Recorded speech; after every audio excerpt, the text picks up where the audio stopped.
MCP, MCP, MCP. I feel like that's That's all we talk about. That's all we talk about. So we're actually starting in on a topic that probably a lot of you have heard of. We're going to be talking about MCP, or Model Context Protocol.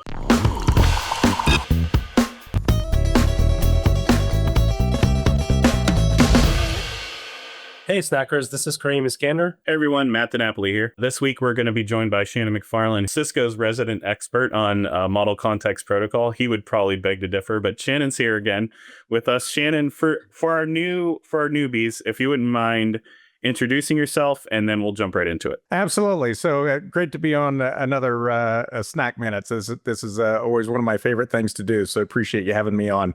My name is Shannon McFarlane. I'm the VP and head of both Cisco DevNet, the Developer Relations Organization, and also Cisco OSPO, which is the open source program office for Cisco. And happy to be here. Beginning of this year, you started bandying about some terms that I panicked because I didn't know what they meant. You were talking about MCP and ACP.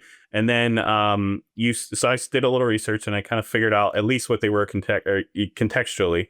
No pun intended. And then in April, you came out with you started a blog series called MCP for DevOps, where you started to jump into what MCP was and why we had to care about it. But kind of, can you do a little TLDR on that aspect of it, kind of high level, why people should care, and then we'll dig into some of the details of implementations. Yeah, absolutely. So Model Context Protocol, MCP, was created by Anthropic as an open source effort that folks can utilize whenever they have AI assistants or agents or any AI-enabled application that needs to talk to what we call tools. And these tools are a wide range of things. It could be an API. It could be utilizing what's now known as a connector. So this could be a service that is like GitHub, or Jenkins or Asana or something like that, where you have an established service, again, something that you can get to through infrastructure as code or an API as an example, and you need to present that interface to something like a large language model. And so that's really all Model Context Protocol is it allows me to go into my AI application, let's call it a chat interface, and it captures the context of what I need from that large language model. It determines that the large language model can't actually sort that out on its own, and it needs to make a tool call to some tool to gather additional information. So it could be that I've got a tool utilizing GitHub. And so I ask, hey, give me a list of all of the repos that have to do with learning labs, right? And so it would know that the large language model may understand that there is a DevNet learning lab, but it has no means to actually give me a real current view of all of the repos of those learning labs. And so it would decide there's a tool that can provide that functionality. It wraps up the context of that, hands it over to MCP, and MCP is basically kind of a translator. It's taking JSON information on one side, and it's interpreting what the destination of the MCP server, GitHub in this case, and it wraps up that context to properly ask, give me a list of these repos in this particular organization. And so that's basically a use case and summary of MCP. To me, originally when MCP came out, it sounded like a replacement for retrieval augmented generative tooling. Does it fully replace that? And second question, are there other elements that people were leveraging LLMs in a way that MCP either augments or replaces from ways that they were using them before? Yeah, that's an excellent question. Just one thing. What's ACP? Matt mentioned something about MCP and ACP. Oh, yeah. So really quick, ACP was an agentic communication protocol. That was a project under the agency.org project that, as of yesterday, good question, we'll pay you later on this, Kareem, but yesterday, agency.org actually was donated to the Linux Foundation yesterday. And so ACP was an original communication protocol. It predated even A2A as a means for an agent talking to an agent to have proper communication context and so forth between those two. And so ACP has now been replaced by Slim, which I believe you've got somebody from agency that's going to be talking about some of that stuff in a future snack minute. But that was ACP. Right on. Does it replace RAG? Well, it is an option for your AI tooling to go and leverage tools if they are appropriate when RAG doesn't get me what I need, right? So if I actually take a snapshot of a large language model and what it was trained on, RAG allows me to augment that data by pointing to RAG information that is either updated or expansive of the original training of the LLM. So if that information, if the LLM can get it to me, great. If I need to go to RAG for additional data context, that's great. But the moment that those two things fail on me and I need to now sort out that there is a tool available for me to go get a different kind of data than maybe what exists in RAG, it would then move to that as kind of almost an if-then kind of tree of decisions. And there's also, I think there's also something to add to that and then correct me, Shannon, if I'm wrong, but with RAG, you don't have the ability to open up APIs from a service to make it available to the model itself, right? Because you're just pushing documents in the vector database with RAG or even RAG as a service, as opposed to MCP is you open up an entire API endpoint to it. Is that correct? That's totally correct. Yeah, I mean, and so this is where MCP becomes a real big game changer, right? Is because what if you actually gathered information from an MCP-oriented tool, a list in a YAML output of a key value, pull from all of your GitHub repos. So you got that information from GitHub through an MCP call, but now you want to update a RAG entry with that data, right? And so you could create circular logic here where the LLM is groovy, gives me a lot. RAG is not actually got the information I'm looking for. I make a tool call, get that data, and then actually push that into another RAG instance for me to be able to pull from later, right? And so this is why MCP is such a great additive aspect to your overall AI architectures, because it allows you to get from a diverse number of sources information that would be extremely difficult to actually just get into RAG by itself. I've been thinking of this akin to SDKs, specifically for Cisco platforms, because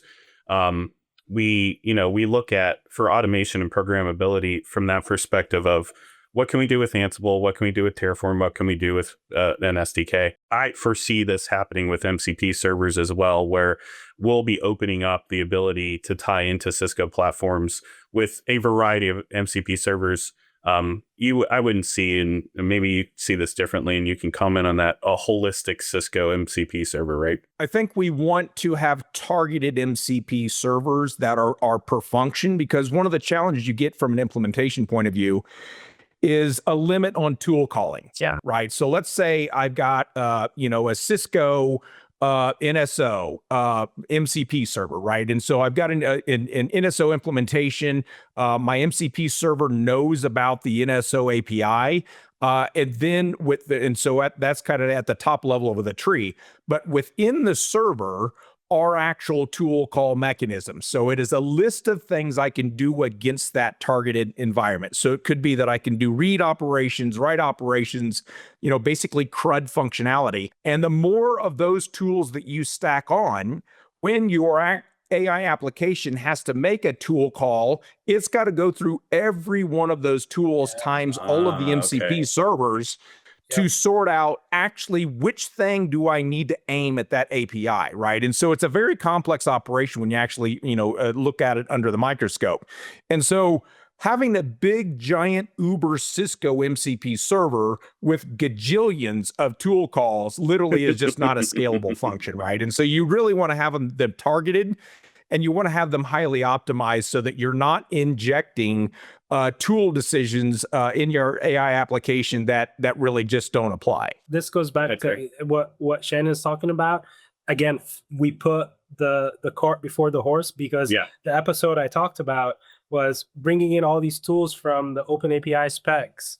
But then they're not really useful because you have 855 Meraki endpoints that it has to traverse to make a decision. What you got to do is use that routed approach where you define the routes that you want to expose only to your model, and that's it. And that's when it becomes really useful. And when we talk about AI snackers in general, it's really important to define the first step, and we said that in the previous episode, is define the use case that you're trying to accomplish. From the use case, define the tools that you want to do and expose, not the other way around. Don't give it everything and then go figure out the use case that I want. Shannon is spot on with this. Wow, that's a first. I was going to say I knew that answer, but and set Shannon to knock it out of the park, but I didn't fully understand that concept until just now. See, Shannon's really good at teaching me things to this day. Do you have a specific use case you want to cover with, like, now that we introduced MCP, you gave an example with GitHub. Do you have an actual use case that's relevant to either DevOps or us in general, what we do in our world? Absolutely. So Matt had alluded to a series that I started off, and I'm picking back up some of the testing of that this week, which is really to kind of start with the introduction of MCP and some common tools that are out there. I've mentioned GitHub a few times, but some of the guidance that I'm going through in that blog series is there's lots of MCP servers that are out there from vendors. Those are the ones that you want to kind of go after, right?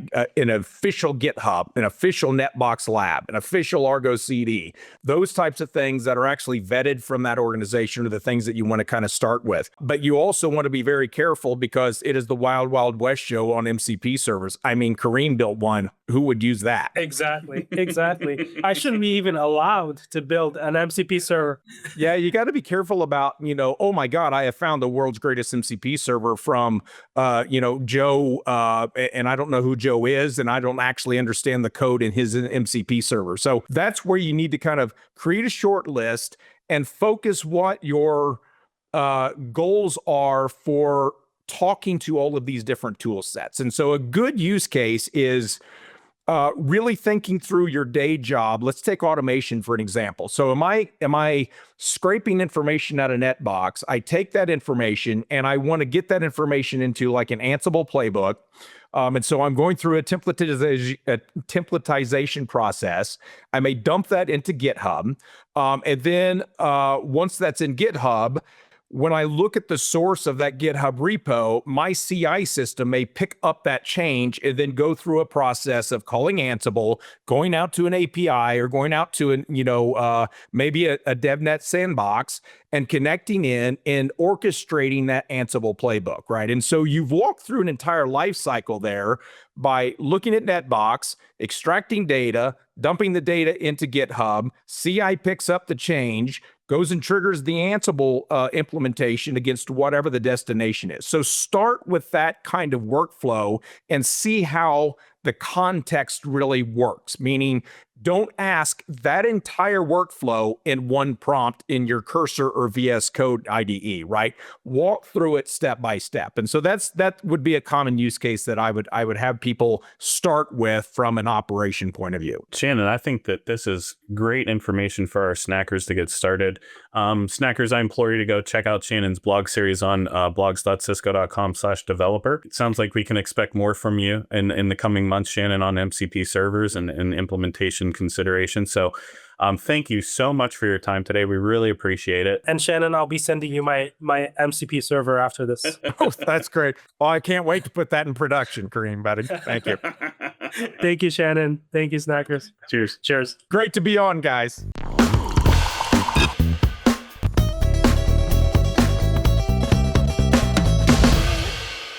Hey, Snackers. This is Kareem Iskander. Hey, everyone. Matt DeNapoli here. Welcome to... What episode was this? 189? 188? Yeah. Welcome to episode of... Well, okay, let's just do it. Seriously. Welcome to episode 188 of Snack Minute. This week, we're doing a classic Kareem and Matt episode. These are becoming fewer and far between. I know. I miss those. Yeah, I miss them too. But it's good. We got a lot of good information and from the other people that come on. But the one thing, the reason we're doing this Kareem and Matt episode is that we're actually starting in on a topic that probably a lot of you have heard of. It's been the biggest word in AI since the beginning of the calendar year. we're going to be talking about MCP, or Model Context Protocol. And Kareem actually has some cool implementation he wants to show us. So Kareem, can you kind of intro and let's talk about what MCP is to you, and then we'll see your demo and do all the cool stuff we usually do in a classic Kareem and Matt episode. Yeah, for sure. So I've been playing with MCP for a little bit because I think it's one of those protocols that are super relevant to what we do as network engineers and automation engineers. Yeah. I don't want to dive too deep into what MCP is, but think of it as kind of like the USB port of your laptop or your computer. It's for the LLM. So it's like a USB port. You can plug something in to the model, and you allow these tools that are you make them available to your model, so you're bypassing having to retrain your model on your data set, bypassing not having to use things like RAG as a service.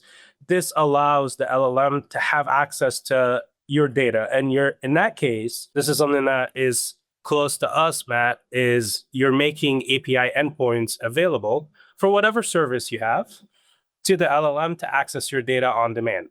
And it's really cool, and it's super simple to get started with. I wrote a couple of blogs around how to get started with MCP and a specific use case on allowing your model, your agent to self-heal your network configuration, and that write-up is out there. But in the recent, and what I want to focus on today is in the recent update to MCP. The Anthropic have introduced, and this was probably about 2 months ago.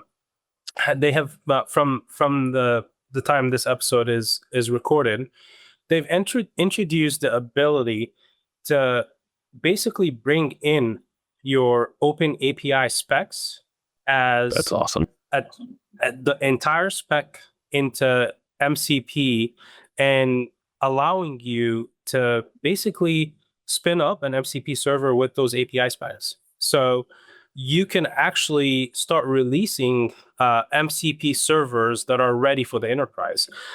That takes away a couple of, and you know this, Matt, like when we were building out the documentations for developer.cisco.com, OpenAPI specs have been a huge helper for us. Because we have access to that, we can actually just feed it in, and I'll show you how to do that. But there's a really, really useful use case. We talk a lot about agentic ops, right? Being able to operationalize your network and have agents on your network to control things, right? And part of that is being able to have access control. So you don't want to just open up your network to a user that's going to use a specific agent without making sure that that user has the right privileges. Before we get into the privilege aspect of this, I just want to do a quick summation to make sure that I'm on the same page as you, and that our snackers are following along as well. So we kind of used the acronym MCP very loosely. I mentioned that it was Model Context Protocol. It was actually put out by Anthropic, who, correct me if I'm wrong, puts out the Claude LLMs. That's correct. This isn't necessarily a standard, but it's becoming the accepted standard across the industry for building out these types of software applications that we call MCP servers. In this instance, we can provide access to different kinds of documents, different kinds of artifacts. But for us, and this is where I want to make clear for our snackers, Kareem, for us, this is almost an API into an API for us. So we have this ability to build out these agents leveraging these MCP servers that then have access to the APIs that Cisco platforms offer up. And the quickest way to build these servers on our side, what Kareem is noting today, is that we can just pop in these OpenAPI specs. And just for clarity, any OpenAPI spec that's on developer.cisco.com can be downloaded and made as part of a build out for an MCP server that ties into that. So did I get all that correct? Anything wrong on there, Kareem? You're spot on. Okay. It's a layer on top of the APIs. It's a wrapper on top of the APIs. They are defined, those API endpoints that you care about in MCP, they are defined as tools. and these tools are now available as part of your MCP client. And one thing to also note here is we're talking MCP server. The MCP protocol itself is a server client RPC kind of protocol, right? Which means you build a server, you have some type of client that has access to that server. Within that server, it has access to the tools that you've defined, and it does something with it, right? And so the client could be Claude desktop, it could be Chat GPT desktop, it could be a Python client that you wrote and could have access to these tools. So that's kind of in a nutshell what MCP is, where we're using it, that use case that we have. But if we dive into the code real quick, Matt, here, so there is a library out there, Python library specifically, called FastMCP. This is what allows you to essentially instantiate an MCP server, and you go about the usual. You instantiate a client with HTTPX. This is telling the MCP server that this is where the endpoints are going to be at, and then I'm going to dive into the routes here after, but I want to show you how cool and easy this is. So I chose instead of linking to the OpenAPI specs on developer.cisco.com, I just like you said, I went to DevNet and I downloaded the specs for the latest specs for Meraki. And with Meraki, you have really well schema here, really well formatted schema that you use. Everybody has access to this. And I literally simply went and said, okay, FastMCP, go ahead and open that file, bring it in as part of the OpenAPI spec method for that server, and that's it. It's literally, and just run the server. That's so cool. That's so cool. And that makes that allowed me to have my agent, my client, have access to every single endpoint in Meraki. So if I show you, for instance, here, I'm going to open up my Claude and I'll bring it in here and I'll show you something. So this is my MCP server. Right now it's filtered, but I'm not going to filter on the endpoints. So what I'm going to do is I'm going to show you every single endpoint that's available in the spec. Right now I have it filtered because I don't want my LLM to have access to all 855 endpoints that Meraki APIs has. Okay. Right. So if I go here and I say my route maps, and this is where the route concept comes in play, and I'll talk about this, but I want to show you how easy it is first. So here's my unfiltered routes. And if I go to my Claude desktop real quick and restart it, I just made available under my Meraki MCP server. Now it has 840 tools, API endpoints. Yeah. Okay. Which they should be familiar. They look familiar to you. You've supported Meraki APIs, and yeah, these all are tied to the endpoint name. Yep, correct. So now at this point, granted it's massive, and probably there's limitation from Claude's side. But if you're writing your own client, you can have access to all of this. But you just made the entire API, Meraki API, available for the model, right? And you can start chatting with the agent and taking action, right? Now, that's not what we really want to do. We want to kind of build these API endpoints based on use cases. If you look at getting started with AI in general, it's good practice to define your first step is to define your use case. What is your agent going to do for you? And then start building on it. And in my case, I want to be able to, which is something that we know could be of a pain. I want to be able to look at all of my organizations in Meraki. I want to provide two personas access. My NOC team access to the devices in every single organization to make sure that the devices can fit, the device firmware is up to date for everything that I'm managing. And I also want to provide a read-only access to the API endpoints that are relevant for the sysadmin to be able to just pull out reports to say which devices are out of compliance, which devices need to be updated, and pull that report for me. this is something that if you're managing multi-sites, massive organizations, multi-organizations, it's going to be a pain in the butt to just go around and having to do all of that, right? Right. You know this, Matt, firsthand. Yeah. So with the route concept in MCP server itself, I can actually go in and define my route maps. So I have two personas. I have unlock routes, and you can talk for this, right? And if I want to be able to see the firmware upgrades and be able to update them, which endpoints would I need to open up to the LLM? So, well, I mean, you're doing, so when you're working with Meraki APIs, you have to kind of chain the calls to identify the organization ID, to pass that to the network ID, to pass that to the devices SKU, actually, or whatever the identifier is that we call it now. And then that should be able to tie to the firmware, but you have to make a chain of API calls to do that. But what you're showing right here is taking all of that work off of I don't have to write any code now. I can expose the pattern to the LLM and it'll figure out how to chain. Is that what we're getting at here? Exactly. So you're spot on. Wow. So I've exposed, but I didn't, because I'm using route maps with this API spec, I actually just used regex to say whatever under organizations and it ends with networks, make it available. Whatever under organization endpoints with device that ends with devices, make it available. I also made available firmware and I made available licenses just to see if I get any licensing issues as part of that. Because you can't really update any firmware or do any API calls if your organization is not compliant. It's not licensed. Yeah.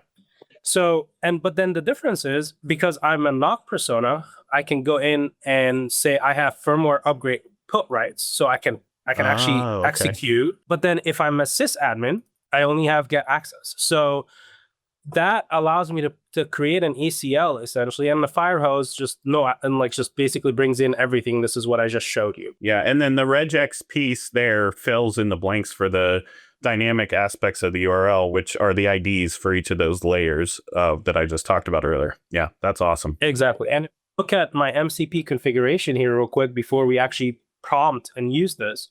If I look at my MCP configuration on my screen here, now as part of my MCP config file, I'm actually injecting the role as part of the environment variables.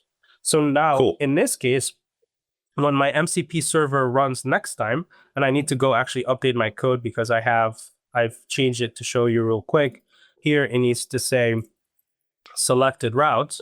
If I go to Claude and restart my client, now you could see, Matt, that and Snackers, you could see that now I have only 5 endpoints, 5 tools available for my MCP server, which is get organization, devices, firmware, license, networks, and update network firmware. So it has access to these tools now, those endpoints, and I can do something like this. I can write a really simple, properly formatted prompt that says, okay, your name is Network Pharaoh, and you're an agent, and you have full administrative visibility. You are part of a NOC team, and I want you to go and essentially tell me and make recommendations on which firmware, which devices for every single organization I'm managing. I'm managing like 7 to 8 organizations, so I'm just limiting it for the sake of this demo to just my Cisco U org. And I can also tell it like these are the values I care about from the API endpoint. This is really important. We talk about being safe and have a responsible AI. I'm telling it, put human in the loop. So I don't want it to go upgrade and update my firmware.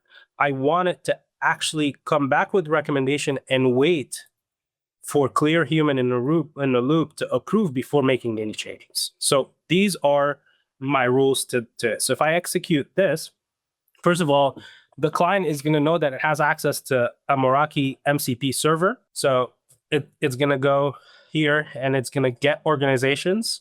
I'm not going to show you the response because it has all my org IDs for every single organization I'm managing. but it got the organization. It found the specific Cisco U one, and it told me that's the ID for it. Okay. And then now it's trying to get organization networks. It's really cool because, and then this is on purpose. Part of the having an agent in there is if it fails, it's gonna keep using all the tools that you made available to it to fix any issues it runs into. Now, part of the schema itself that Meraki has, and this is why it's failing, is there are some fields that are missing. So there's a validation that happens to the output, and that fails. So it stops, but it used other endpoints and access to endpoints to find information, and this is what it came back with. So it said, this is my network, and these are the devices that I have access to in my network. The firmware version is here. It needs to go to there. And it came back with a recommendation on when to update. It also did some more device level analysis, critical recommendations on the upgrades. And then finally, at the end, it's actually telling me, because I specify this, yes, please upgrade device type and network. So it's waiting for my prompt to allow it to upgrade. So you see how really cool this is. It's a simple use case. And I didn't have to write anything to get this started. Exactly. And so the code level interaction, to me, that's the amazing part, because now you have this capability of building these agentic elements very quickly based on API spec. That's bananas to me. You don't have to worry as a network engineer who's like familiar with coding but not super comfortable with it. You don't have to write any of the scripts anymore, which is kind of cool. I don't want to gloss over the fact that the prompt, though, did have to go through probably some significant engineering, Kareem.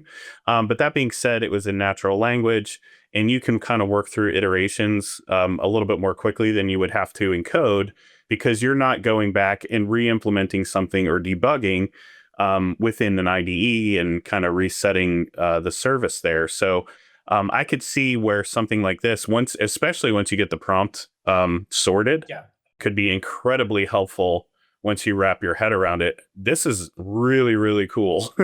Yeah, and you can put this on automation, right? So I have a prompt here, but if you're a sysadmin and you want this use case to run monthly, for instance, I could automate that where I can just have the agent go out and do it without me having to prompt it, right, as part of a simple automation script. So the use case here is infinite, but the underlying technology where take the spec, build a server out of your spec, and put ACLs around your endpoints, that is massive. And that's the value proposition of this here. Yeah, that's amazing. Kareem, I would love to dig into more details, but unfortunately we're at time. I think we're going to have a few more jumps into the deep end on this one because I'm intrigued. Snackers, keep an eye out for Kareem's content on MCP servers, and especially being able to leverage the API specs for network management tasks. And we'll see you guys next time. Thanks, Matt. Thank you, Snappers.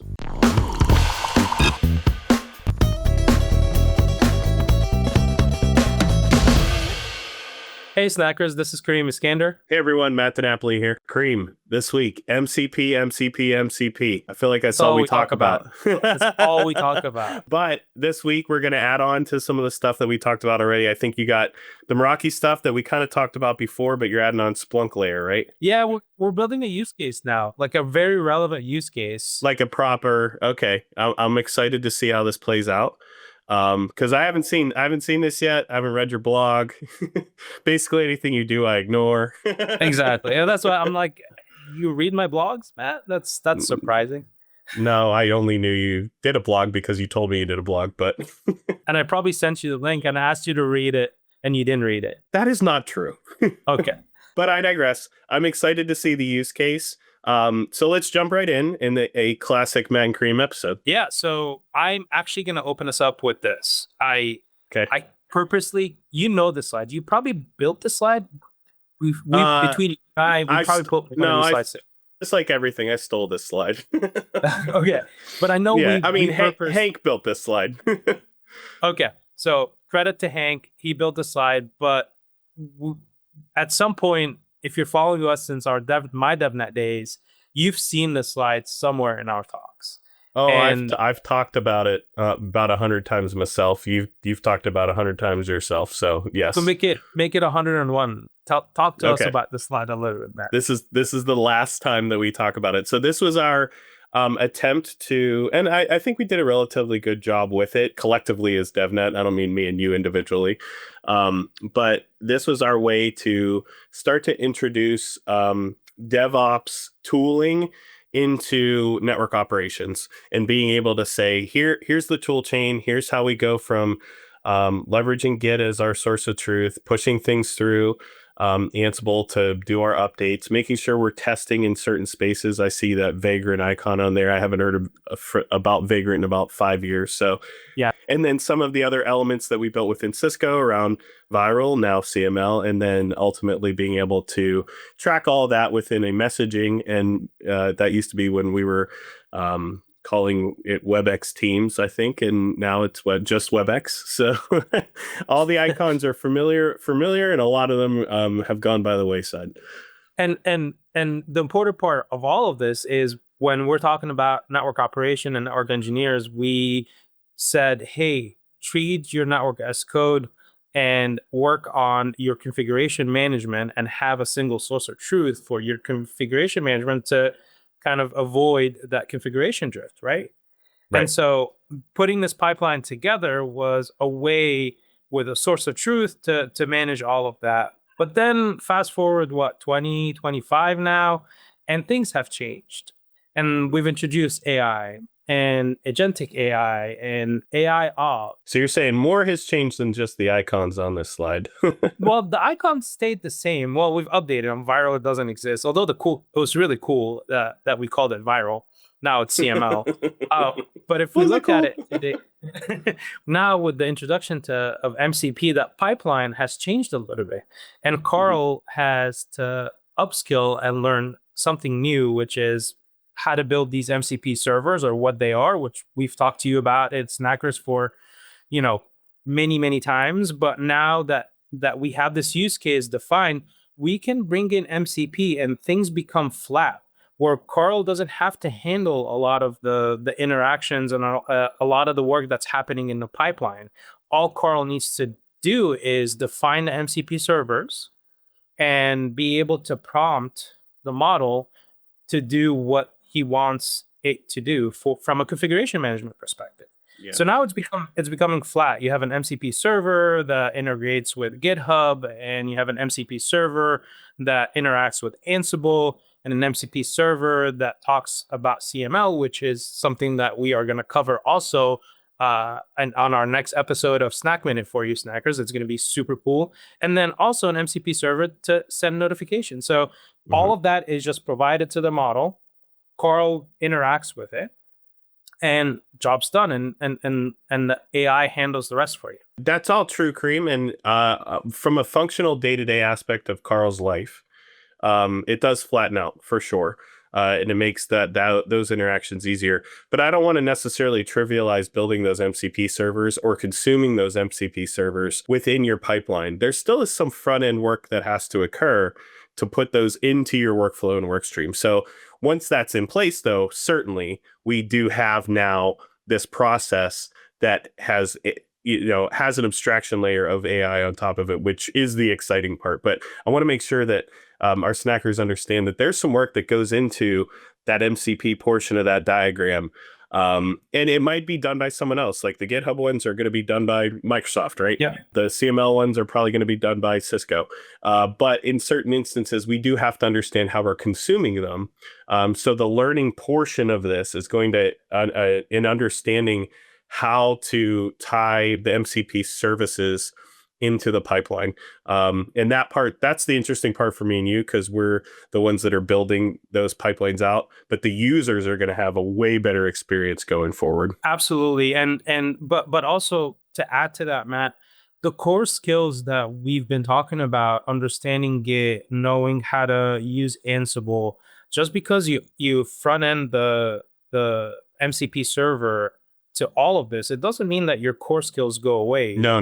Because you still got to be able to understand, like, hey, did the MCP server execute properly what I asked it to do? You got to understand that, is this Ansible script actually running properly and managing my configuration as it should? So that knowledge doesn't go away. We're just building on top of it. And you've hit on that spot on. Well, and the heuristic that I go from in all of this is the LLM, the MCP servers, the whole conglomeration of AI tooling. You treat them as if they're a very, very new junior engineer, junior dev. You'd have to check that work. Yeah. But that rote responsibility is now being pushed off on there like you would to a junior dev. And that's kind of the cool thing, is that now they can work all day, every day. Yeah. So those are the opportunities there. But yeah, those core responsibilities and understanding, that definitely can't go away. I mean, that's an excellent point, Kareem. Exactly. And you're spot on with everything you said, but let's go back to the conversation now. We've been talking to you about, configuration drift. 45% of all network related outages is due to configuration drift. And so when we were set out to talk about the net DevOps, we told you, right, go find a single source of truth to document your configuration for your network, automatically deploy that configuration and push it down to your network, test it first and push it down to your network, as well as, in order to see what's going on with your configuration, add some type of observability to it. And this is where Splunk comes in play, right? Yeah. So okay. if taking this use case in mind, if we were to set out, and let's pretend that this is a use case for one of our customers, right? We've seen this, Matt, with many of the customers we've worked with. Of course. Yeah. Deploying multi sites of Meraki network, you have 10,000 devices plus. Your organization has a single source of truth, which is NetBox or whatever flavor of NetBox you choose. You're automating that configuration, so you're building that pipeline that we talked about, using things like webhooks, Python code, or maybe webhooks with Ansible. What Carl was doing from a net DevOps perspective, and then you have that audit log in Splunk, right? And so putting it all together for this is what it would essentially look like. You would have NetBox. Any changes that you apply to NetBox would go out to some middleware. That middleware, you would have to have the logic in there to decide what configuration, which API endpoint, or which the Ansible playbook itself would define where it the switch would change or the MX would change in Meraki dashboard itself, and then some notification gets fired off from Meraki to Splunk, as well as whenever a configuration changes in NetBox. All of these are event-driven automation. So we're using webhooks, events are getting fired left and right. You define the endpoints, and voila, right? You have a perfectly working pipeline. At the same time, this is a perfect world, and we don't live in the perfect world. And so, we all know Quinn. Enter Quinn. I know Quinn. You know Quinn. Quinn has been on forever. Quinn does not follow the rules at all. So he doesn't like to log into NetBox to make changes, even though we told him many times go do it. So Quinn just is cool, and he logs into Meraki dashboard directly and changes the configuration, saves it. It's a Friday night, and leaves. Before you know it, your operations team gets a ticket from whatever, and it says, "Hey, BGP is down. You just lost an entire site." So there must be a way to do this. Without AI, without MCP, you would essentially go in and have to look at the logs from one end to the other, cross-examine, figure out what changed, go back to NetBox, figure out the source of truth, as well as push that, have some type of script to push all the changes where you have to handle all the logs. Long story short, it's a lot of work, right? And you're on a time crunch, you got to get it up. So this is where the AI can excel. And so if we change this model and we bring in MCP, we can just have the AI do it, right? And this is where essentially that use case turned in super flat. You have Carl managing the host, an MCP host, and we've covered what that is. And you have 3 different clients, one for Meraki, one for NetBox, and one for Splunk.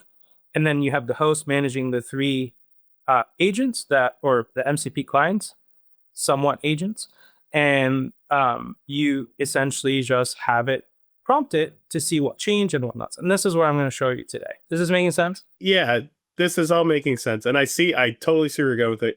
To be fair to Quinn, because he's not here to defend himself, he would never do that. But we have to pick on him. So but cartoon Quinn totally would do that. and to be fair, I did pass this use case by Quinn, and he approved. I know. He knows. All right. So if you're looking at this, Matt, I just made I pretended that I'm Quinn. I logged into the dashboard here. I have a sandbox instance. I changed configuration on my Meraki switch. I gave it a different name. I changed the LAN IP address and gateway, something super simple. And when I made the changes, they fired off events to Splunk, and you're seeing a Splunk log here. Now, if I want to revert back, I have to figure out what was the previous configuration is. I have to log into my NetBox and do all of that. Or I can just introduce the host that is connected to both of my MCP servers. So if I go here and you can see I'm using Claude desktop, and you can see here I have an MCP server that's Meraki, and it does the basic CRUD for Meraki for me. And what's really cool, and I'd like to point out, when I built this Meraki MCP server, there was no logic. We've talked about this in our previous episode. Yeah, I remember showing that in the previous episode. Yeah, there was zero logic, so I didn't have to. It inferences the knowledge it knows from the documentation of Meraki, it being the LM. To make those calls, right? And then from there, we are looking at the Splunk MCP server. And yesterday, it was brought to my attention that there is an add-on in Splunk base for your MCP. That's an MCP server. So Splunk has released their own MCP server. I used an open source Splunk MCP server. Okay, so I'm looking at this model here, and I'm going to ask it again. I need to see what's happening with my Meraki network. Can you show me? So first, these are tools that are available from the MCP server for Splunk.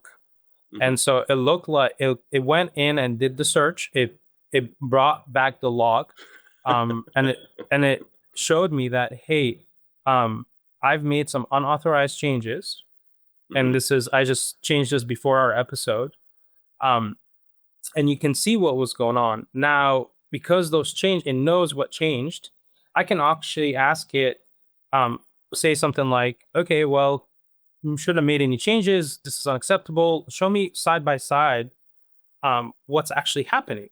And because it has all of the data coming from the Splunk MCP, it creates this side by side, really cool incident report for me. And it showed me exactly what's happened, right? The device name, the switch IP address, and the gateway has changed. And now, also, because it has access to the Meraki MCP server that could apply and revert the changes, I could say, let's go back and revert what's happened and fix that. And it's going to go in and update the devices. It knows which endpoints because it has access to the tools. And if I go back to my Meraki here, and I refresh, it changed my main switch back to its original name, and it reverted back to the IP addresses that is supposed to happen. Now, perfect. I didn't introduce. It only used Splunk's logs for all of this. I didn't introduce my source of truth, which is well, that was going to be my next question. How did it know which IP addresses to revert to? Is it only because it looked at the Splunk logs and saw what it changed from and then back to? Okay. And also, yes, and because Meraki, when they send out an event with the changes, in part of the JSON payload that Splunk has the original value. Exactly. And it shows you old value and new value in this. So it went based on that. But if you didn't have this is where you bring in the MCP into the mix. And that might be, I mean, just to play a little bit of like what's the completeness, a little bit what would be correct. We should, in theory, add in the NetBox source of truth, because that's what should be reflected. Because we could run into situations where 2 changes are made and we didn't get to them in time. Yep. Then we're still not in line with our appropriate value. Or we use the data from Splunk quickly and then do a check against NetBox or something to that effect. Oh, this is an important point, Matt, before you jump on. Like the next point is, this is 100% right. Like you need to make sure that happens. Also, if we take the pipeline that we talked about in the beginning of the episode, that pipeline, you should also test that configuration against CML. And for sure. This is where the CML MCP server comes in play, right? And so you could do all of that as part of this. Which we'll learn about more in a few episodes here. Yes. What I was going to say is that my favorite part of this whole demo is how snarky the AI was. Because the key is this guy Kareem made more in capital letters unauthorized changes, which means you've already done it once, and it's kept track of the fact that you are a rogue entity in this scenario. I love that. That is so cool. Yes. So this is it. It's a really useful use case. It's very simple to get started with. Code, everything is out there. So snackers, make sure you check it out. You know, Kareem, I have to say, I really appreciate the way that you've been taking this on, because you've been layering on some of the foundational aspects of what we need to understand around MCP, around leveraging the LLMs, how we tie that stuff together. And this is what I've always liked about the work that you do, is you're tying it to real live use cases that our audience really loves, right? We have to be thinking about how are the practitioners going to be using these things in the real world, and how is it saving us work and headache and all that stuff. And I think this is one of the best ones I've seen so far, of leveraging these kinds of tools in a way that makes sense to every network engineer that's watching these videos. So thank you for that, man. I just want to say great work on this. Yeah. Thanks for saying that. Appreciate it, man. Snackers, go check out Kareem's blog. I'm going to read it now. I'm going to take that as my action item away from today. In that, it sounds like he gives you all of the tools and steps necessary to start to build this out on your own. And we'll see you guys next time. Thanks, Matt. Thank you, Snackers.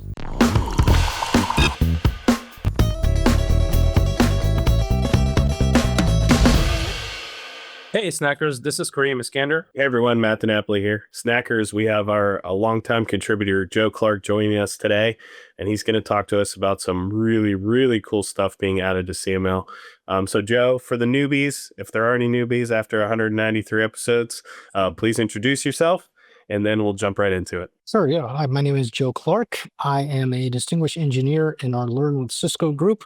At Cisco, I work very closely, amongst other things, with the Cisco Modeling Labs team. If you're not familiar with Cisco Modeling Labs, you will be at the end of this, but in essence, it is a way to create virtual topologies for testing and learning and all sorts of fun stuff with networking. I thought Joe was gonna say if you don't know what Cisco Modeling Lab is, you're dead to me. That's what I was going to follow it up with. I mean, maybe that might be true, but he's being nice to our snackers here. I mean, Kareem and I have been talking about MCP servers for like the last, at least, I don't know, 10 episodes, or in some way, shape, or form for the last 3 or 4 months.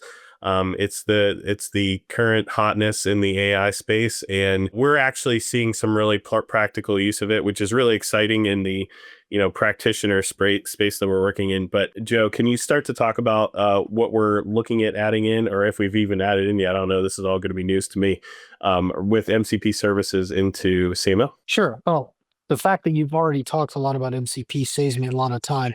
I had dinner with one of our CTOs a while back, and he said, everyone should be writing MCP servers right now. So good, that's out of the way. What MCP and CML, no, it isn't a formal thing yet, meaning it isn't part of the product. I demoed it to the product team this morning. What you're going to see here is in GitHub. You can play with it today. It's free to play. and it works with things like Claude Desktop and LM Studio. Oh, wonderful. I'm going to demo it with Claude, but I also play with LM Studio and the GPT open source model. It works very well there too. So let's say you want to play with CML, but your mouse wrist hurts and you don't want to have to drag and drop things around the screen. What do you got to do? Well, this is where MCP comes in. MCP with the large language model. In this case, we're going to be using Claude 4 Sonnet.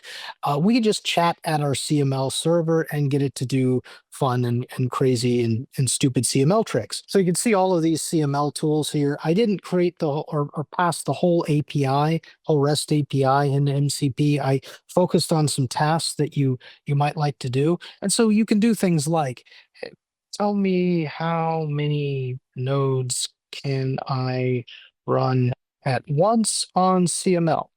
And so what it'll do is it'll start to call these tools. And since all your snackers know what MCP is, the concept of a tool isn't foreign to them. But essentially these functions, this is all written in Python. We'll glance to the code in a bit. It's going to get system information. It's going to get some license information. And then based on the total number of licenses that I have on my server, it will say you could have run up to 520 nodes, but there's some practical considerations like if you don't have that many CPU cores, you don't have that much memory. So consider that. Like, okay, well, that sounds like a good way to get started, but let's create a new lab. Let's see what I have a few nodes I can run, so I'll just try to create something. So I'll say create something called Joe's new lab on my CML server. Again, just chatting with it. Again, it says, okay, I'm going to think about this. I need to call a tool called create an empty lab. If I come back over here to my CML server, you can see Joe's new lab just appeared. So we now have a new empty lab, a box that can contain stuff. That's not all that terribly interesting. So let's add something to it. And let's say add 2 IOL nodes, an unmanaged switch, and an external connector. I'm not being very prescriptive. I'm not saying these are the exact node definitions I need you to do, like the IDs of them. But what it's going to do is figure out what all the node definitions are available on the server and figure, oh, you said you wanted me to add 2 IOL nodes. Well, let me add 2 IOL XE router nodes. Okay, that seems reasonable. We'll add an unmanaged switch. So we figured out what the ID for that is, external connector. So we'll add these 4 nodes. And again, it summarizes what it did for me. And let's take a look. Did it actually do it? Looks like we got 4 new nodes in CML. Looks like what we wanted. 2 IOL routers, a switch. Looks like it's an unmanaged switch. That's great. And an external connector. Fantastic. Still not terribly interesting because there's nothing these things are doing. So let's build a topology now. I'll say, Claude, connect these 2 IOL nodes to the unmanaged switch and connect the unmanaged switch to the external connector. So in order to do that, it needs to figure out, okay, what interfaces do I have available to me? I didn't say what interfaces I wanted it. You figure it out. You make the best judgment. I could have said, I want these connected on these interfaces. That's fine. It would have done that, but I'm letting it be a little bit creative.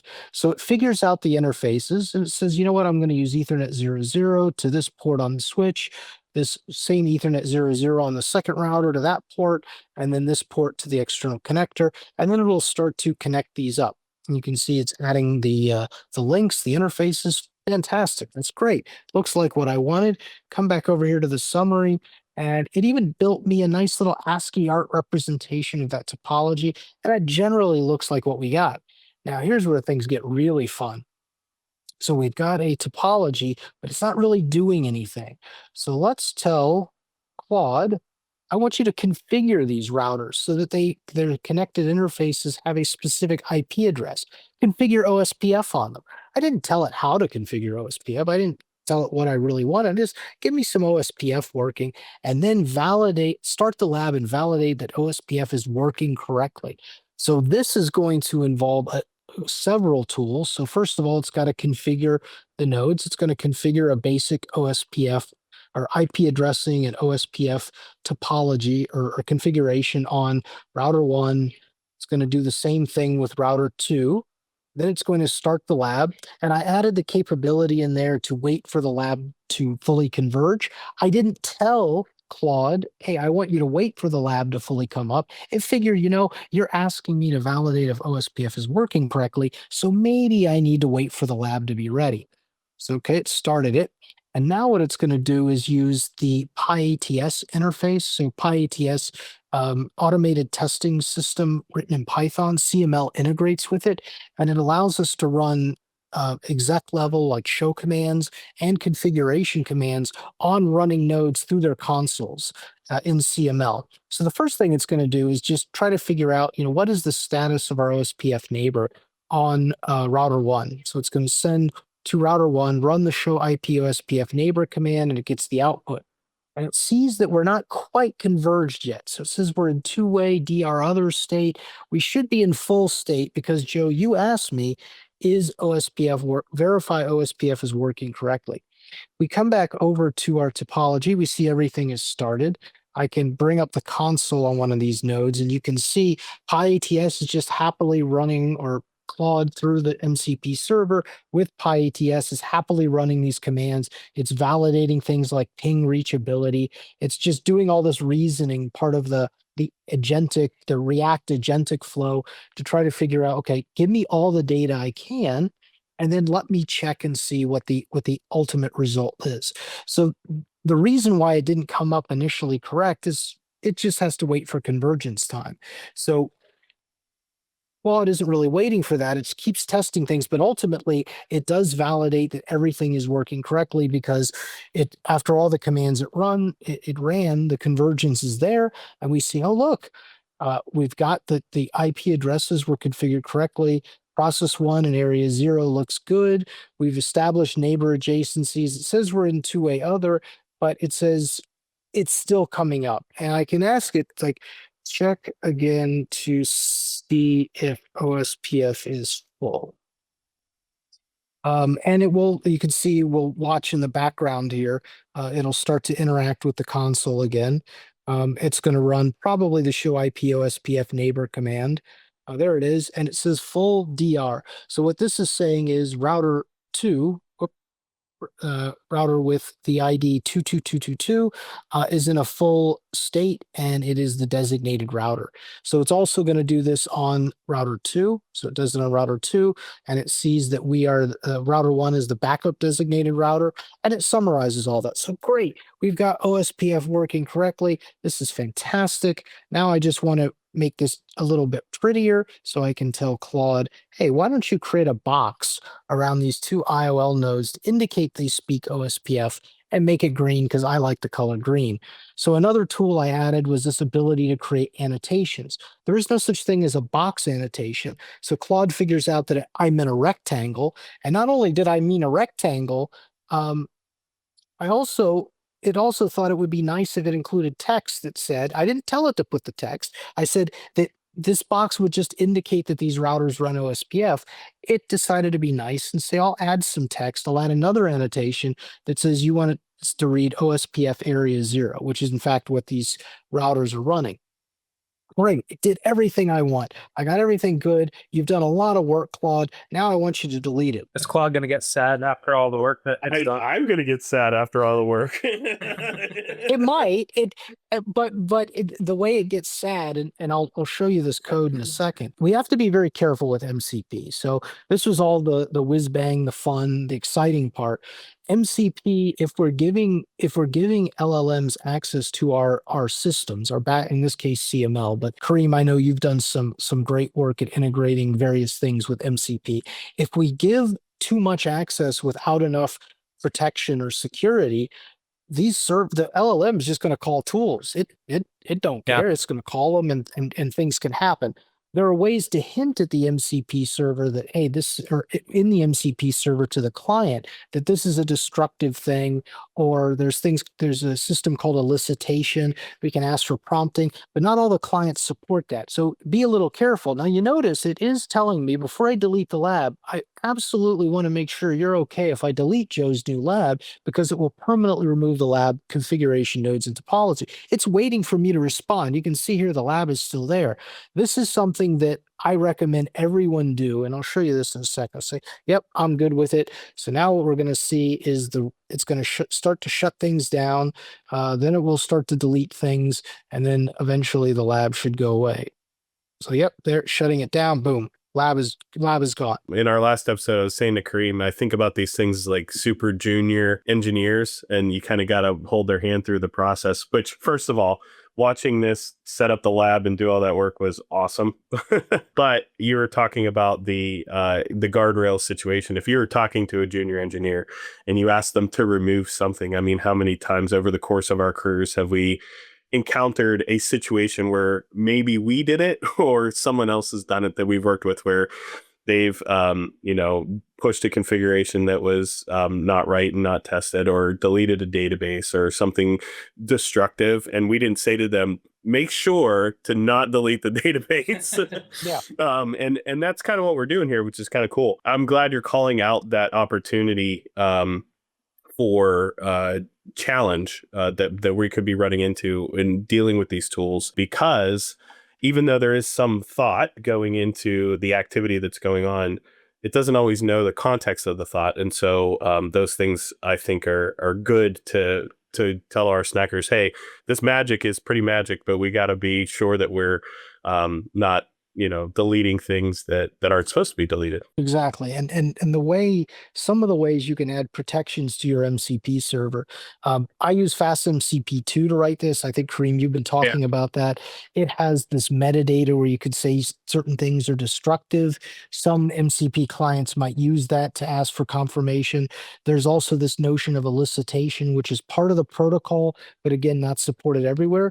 But doc strings matter with MCP servers. This doc string is going to get passed to the LLM that teaches the LLM what a tool can do, what kind of input it takes. There are other ways for the input, but it teaches it what the tool can do. And you can insert something like this that says, before running this tool that will delete the lab, I want you to ask the user if they're sure they want to do it and wait for a response.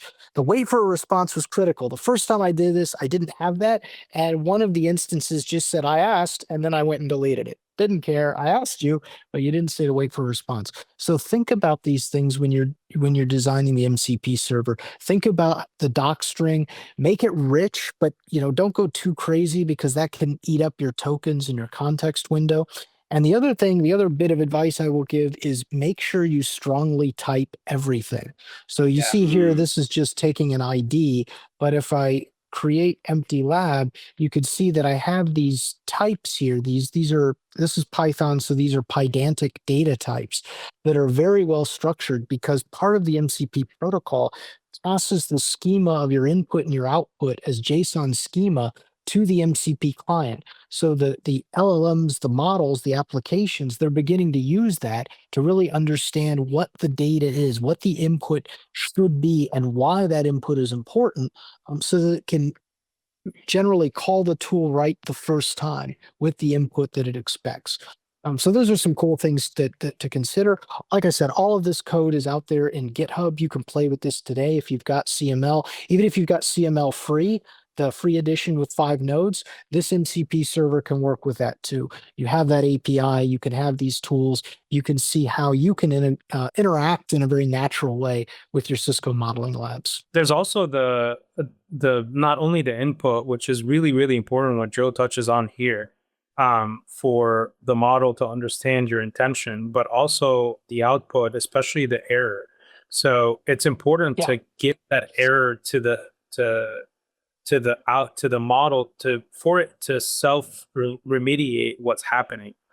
And I saw you doing that, Joe, and we just wanted to make sure we highlight that, because it's also as important as the input. Because this is a REST API, oftentimes the HTTP error response, to Kareem's point, is going to have more, the error, the exception itself will just be like, not found exception or something like that, 404, but the text may say, this is, or a 400 error, general like client gave bad input, but the actual text is going to say, I was expecting X, Y, and Z. And then to Kareem, your point, yep, it's going to then the LLM will self-correct. So we're calling out a couple of things here that I think can fall into two camps. So I just want to comment on them for our snackers here. You guys are talking about mainly considerations for creating these MCP servers, but I think we also have to think about the scenario where we're leveraging them and we haven't built them. So there is, I think we're in this new state of all these MCP services are being created. We're starting to consume them. And this is a little different than leveraging an API, because the API is very dictatorial in how we interact with it. It won't work if we don't get it right. And with these MCP services, they may work in some way, even if our prompt isn't exactly correct. And to Joe's point earlier about trying to understand, or he ran into the situation where the labs were just deleting when he wasn't calling them out specifically by ID or name. When you start to use these services, especially if you haven't written them, I would say test them out very thoroughly in an environment that you could delete the lab in before you get into that notion of it. That being said, this is really freaking cool. And it was really fun to check that out. Joe, before we let you go, is there anything else you wanted to show us? Not show, but I'll echo what you said there, Matt. I did this in Claude because Claude allows me to say always allow a tool to run, but by default it will prompt you. In fact, Cisco has an enterprise policy for our cursor, which we're allowed to use internally, and that policy is all tools must be explicitly capped every execution. And before you do that, you could see this is the request I'm going to make, this is the input I'm going to provide. So I absolutely agree. Check, double check, make sure before a tool runs, you know what it's going to do, so it doesn't do something that surprises you. There's also one thing I want to add to that, and I think I'll have Kyle come on to discuss this. But just like anything that's released out there, especially that's new, there are malicious MCP servers out there. So this is something that we gotta, just because it's an MCP server that satisfies your use case, you gotta make sure that it's coming from a trusted source. Absolutely. And that's really important because they can easily get information out of your data that they care about. And that's really, really important thing to highlight here for all of our snackers. Yeah, and getting diving into that, Kareem, for our snackers would be a really, really good idea. Yeah. Unfortunately, really unfortunately, that's all the time we have today. Joe, thank you for showing us this. My pleasure. Snackers, go check out the CML MCP project on GitHub. And start to play around with it and have some fun. And give me feedback. Yes, we will. I know I'm going to integrate it. If there's a tool that you want in there, and it's not there, let me know. I'm happy to keep coding. Sounds good. Thank you, Joe. Thanks. Thank you, snackers.